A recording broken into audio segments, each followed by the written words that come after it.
Nous avons reçu la visite finalement de ce tandem assez bizarre, vous savez, la servante chauffeur complètement masculine nommée Suzanne et pianiste, d'ailleurs vêtue ce jour-là d'un gilet jaune, et l'ancien moine Bernard, viré de son couvent pour avoir joué les guérisseurs, mais copain quand même avec l'évêque.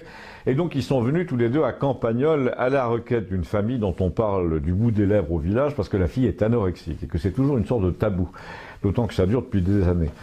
Et comme tous les remèdes ont échoué, comme tous les 2 ans environ, cette fille replonge et pèse 40 kilos, là elle a 19 ans, l'idée que ce moine défroqué pouvait lui venir en aide est venue d'abord à notre ami Léon et puis à la famille, et donc ce Bernard est allé s'entretenir avec la fille, pas chez ses parents, chez sa tante, parce que tout le monde se doute que l'anorexie a un rapport avec le milieu familial et que généralement on ne contrarie pas trop les anorexiques quand ils préfèrent habiter ici ou là.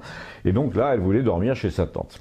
Je vous résume ce qui s'est passé parce que j'étais pas là pendant les entretiens évidemment, et qu'il n'y a pas eu beaucoup de témoins. Et en fait, c'est Léon, notre médium, l'introducteur, là, qui nous a raconté. Donc, le nommé Bernard, l'ancien moine, à qui on a recommandé de cacher qu'il avait été religieux, a tout de suite demandé, au moment d'aller la voir, si sa mère était catholique pratiquante, et la réponse était oui. Ensuite, il a demandé à voir la mère, d'abord, et en rentrant de la visite à la mère, il a dit à Léon, c'est évidemment la mère qui est malade. Et Léon a dit, ah oui, ça, tout le monde est convaincu que si la petite se nourrit plus, c'est en grande partie à cause de la mère.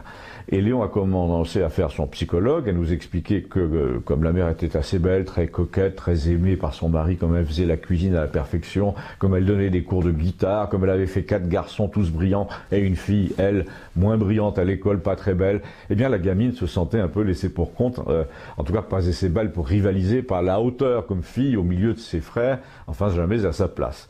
Et là, Bernard, l'ancien moine, lui a dit, attends, moi j'ai pas dit que la mère était hystérique ou égoïste, c'est-à-dire malade mentalement, je fais pas de psychanalyse, elle est malade physiquement. J'ai pas dit malade d'hystérie, elle a un cancer tout simplement. Je l'ai senti tout de suite en arrivant chez elle, d'ailleurs je crois qu'elle le sait aussi, mais j'en suis pas sûr. En tout cas, la fille, je peux dire qu'elle est guérie à terme, elle va guérir, dans quelques semaines elle ira mieux.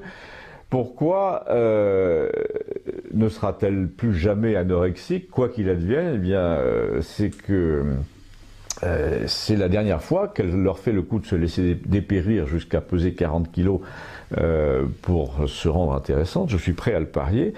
Alors j'ai insisté, pourquoi alors qu'il ne l'avait pas encore vu. Il a répondu, je pense qu'elle va connaître son heure de gloire parce que sa mère va rester sur le flanc pendant 4 ou 5 mois, donc la fille va être extrêmement dévouée, elle va prendre un ascendant sur la mère, elle va dire à ses frères, laissez-moi faire, je vais m'en occuper, vous ne pouvez pas comprendre, donc elle sera guérie en fait. Alors j'ai demandé, qui elle, la mère? Elle, la mère, ça je ne sais pas si elle guérira, mais on peut espérer que oui.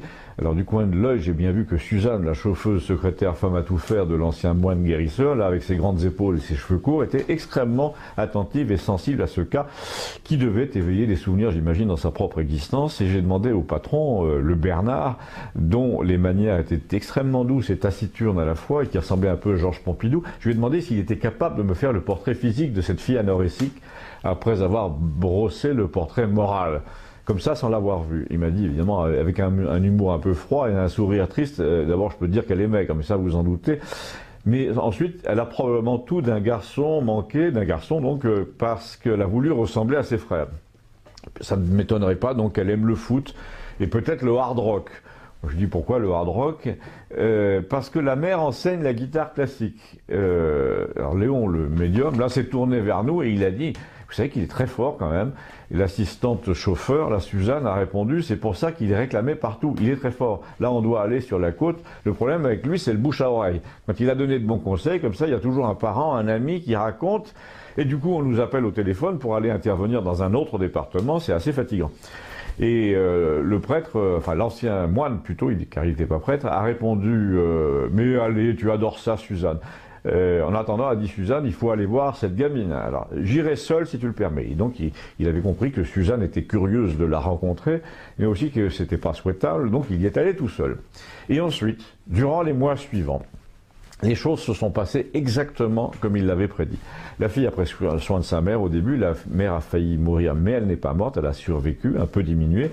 La fille a tenu la maison, elle s'est occupée de ses 2 plus jeunes frères, elle a regrossi, elle a laissé pousser ses cheveux, elle a appris un morceau de guitare classique, Et à présent, elle vit à Montpellier, elle a même un copain, nous dit-on, enfin c'est le père qui le dit, non sans agacement d'ailleurs, parce que le rôle du père, vous avez remarqué dans cette histoire, est inexistant. Mais il paraît qu'il était jaloux de sa fille.